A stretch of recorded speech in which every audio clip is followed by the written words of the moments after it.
The Pacers beat the Knicks and they're moving on to the NBA Finals. And this is a team who was an underdog all season long. You can't tell me nothing. Nobody predicted that they'll be in the NBA Finals right now. I guess some people said Eastern Conference Finals, but did you think they were going to win it and go on to the NBA Finals? No. And to be fair, this team is very underrated. I mean, this team is led by Tyrese Halliburton, who's one of the best passers and playmakers in the entire NBA. And his offense and the way he elevates this Pacers offense, he makes them so great. And that's what makes them the best offensive team in the sport. And Tyrese, yes, he may be this all-great passer and decision-maker, but when it comes down to his team as well, they are very great. Siakam, he just won the Eastern Conference MVP. He was amazing in that series. Andrew Nembhard, he has been playing his role, playing great defense. He can also pass and play make. They have a lot of guys who can go in his team. It's not just Tyrese, but Tyrese Halliburton, he is the engine for the offense. He makes everything go. He makes everything run for them smoothly, and they're really a great team, man. Let's see what they do versus OKC. And now, the Pacers' opponents, OKC. Now, OKC, they have been one of the best teams in the entire NBA all season long. You can even argue they were the best team in the NBA all season long. I mean, their record, it literally shows for it. They won about 68 games. They had multiple win streaks, and they had many teams in the Western Conference and Eastern Conference that they were taking down just easily. OKC, they were so good this year that you can even argue that they are the best defensive team that we have seen in NBA history. I already know how guys feel about the Celtics, the Pistons, all these other all-time great teams, but what OKC was doing this year, especially on defense, it's really insane to see. They force a lot of turnovers and turn them into points, and Shea, he might not be the best defensive player on this team or leading the defense, but he is most certainly their best offensive player, their best player. He does everything for them offensively, and he can also guard. Like Shea, he's really great off the ball. And then again, when you have so many guys who are capable of playing elite defense, and then Shea's your best offensive player, you want to get him the most rest as possible. So Shea just being off ball and just wandering around at times when he has about Lou Dort, Jalen Williams, all these guys just playing defense for him. Come on, bro. I don't think people realize what we are about to watch and witness right now. We're about to watch the best offensive team in the NBA go up against the best defensive team in the NBA. These are two teams who are elite at what they do. OKC's elite defense. The Pacers, they have elite offense, and they're about to go at it in the NBA Finals to compete for their first NBA championship. So who knows what's going to happen? But before I get into all the who I think is going to win, who will be the best player in this series, all that stuff, I just want to talk about what Shea has been doing this season. Shea, he is having one of the best guard seasons in NBA history. I mean, he averaged 32 points this game, almost 33 points. He shot 51% from the field. You could basically say he shot 52% from the field. And he was a huge reason why his team won 68 games. He was always available, and he was just always their best offensive player, and he was always consistent. I really think that's what a real MVP is, and Shea, he definitely deserved it over Jokic. Jokic, his stats, they were phenomenal, and his team, they definitely could have win without him, but Shea, it's the same thing. OKC is not as good as they are right now without Shea, and that's just facts. But like I already said, Shea, he's having one of the best guard seasons in NBA history, and that is a huge reason why he's the MVP right now. And honestly, I don't think nobody on the Pacers has an answer for Shea. Andrew Nembhard, he's too small for Shea. Aaron Nesmith, he's going to probably get in foul trouble because of the type of player Shea is. So it's going to be really hard for them. And the Pacers, they don't have a lot of perimeter defenders that could just switch on to Shea. You get him this play, you get him this play. Not like how OKC does. And I really don't want this to come off as if I'm hating on Halliburton or anything. I'm just being honest. I do expect Tyrese Halliburton to struggle in this series versus this defense. And of course, Tyrese, he will still always be able to pass and play make. Of course he will. But when it comes to Halliburton being a scoring threat versus this OKC defense that has locked up many guys, Jokic, who else have they locked up? Jamal Murray, Randall, Anthony Edwards. They locked up so many guys, John Morant even. I just don't see a Tyrese Halliburton going off versus this defense.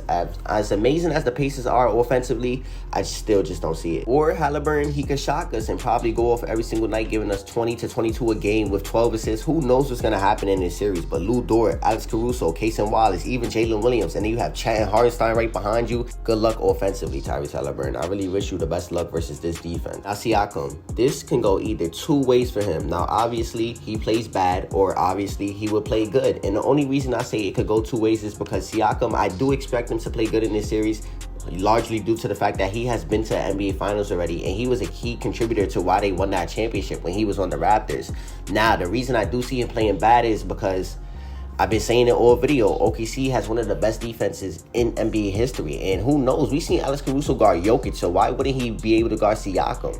But I mean, somebody on the Pacers, they have to come to play, especially if Tyrese Halliburton, he's going to be clamped up in this series. So I expect it to be Siakam. I expect his production to be very well, and he shouldn't be locked up in this series at all. I expect him to go off because he needs to. His team is going to need him for sure. Now, Jalen Williams and Chet, I pit both of them together because they both had to play well in order for OKC to win an NBA championship. Last series, they both played their part, and they did really, really well. But J-Dub, there's times when he can be just not a second option, and Chet too at times when he's not knocking down his open shots. And I already know both of them, they're going to come to play on defense. Chet, he's one of the best rim protectors in the league. J-Dub, he's one of the best perimeter defenders in the league. I think he should have been the All-NBA defender. That's how good he was this year.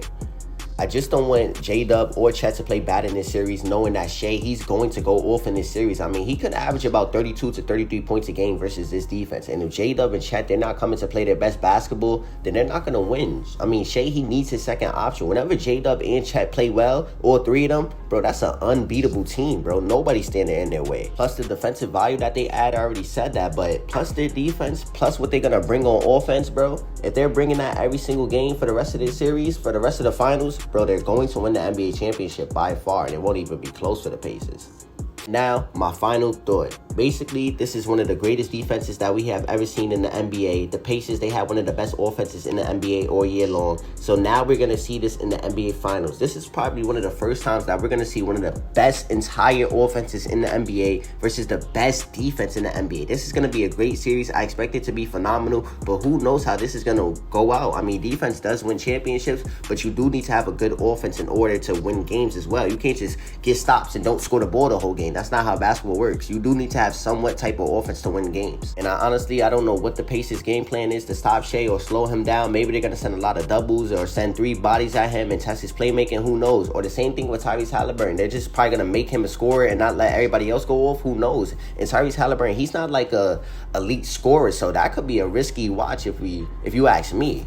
For one, I have Shea being the best player in this series. I think his scoring value, his playmaking value, it will also match up to what Halliburton is bringing on offense. And then I just don't see Halliburton scoring like I said before. So Halliburton's only going to bring that passing and playmaking value. So let's see. Shea will definitely be the best player for me in this series. I think OKC is going to win this series in about 4 to 5 games. I do think these games are going to be close because the Pacers, their offense can match OKC, bro. It really can. And OKC, they also have a great offense as well. So I can't just say the Pacers. So these are going to be 2 great offensive teams. But the edge that OKC has is that they're a really great defensive team. And I know in this video, I only mentioned Shea, Chet, and J-Dub. I haven't mentioned everybody on their team. The same thing goes for the Pacers. I mentioned Tyrese and Siakam. I just trust the 2 best players on both teams to do what they have to do. And everyone around them will play better if their star player is playing good. Tyrese Halliburton, we all know he elevates every single body on his team. And that's what makes them a great offense. If everybody's flowing, if he's flowing, they're going to flow. And they can win games like that and run up that scoreboard and be that best offensive team that they know they are.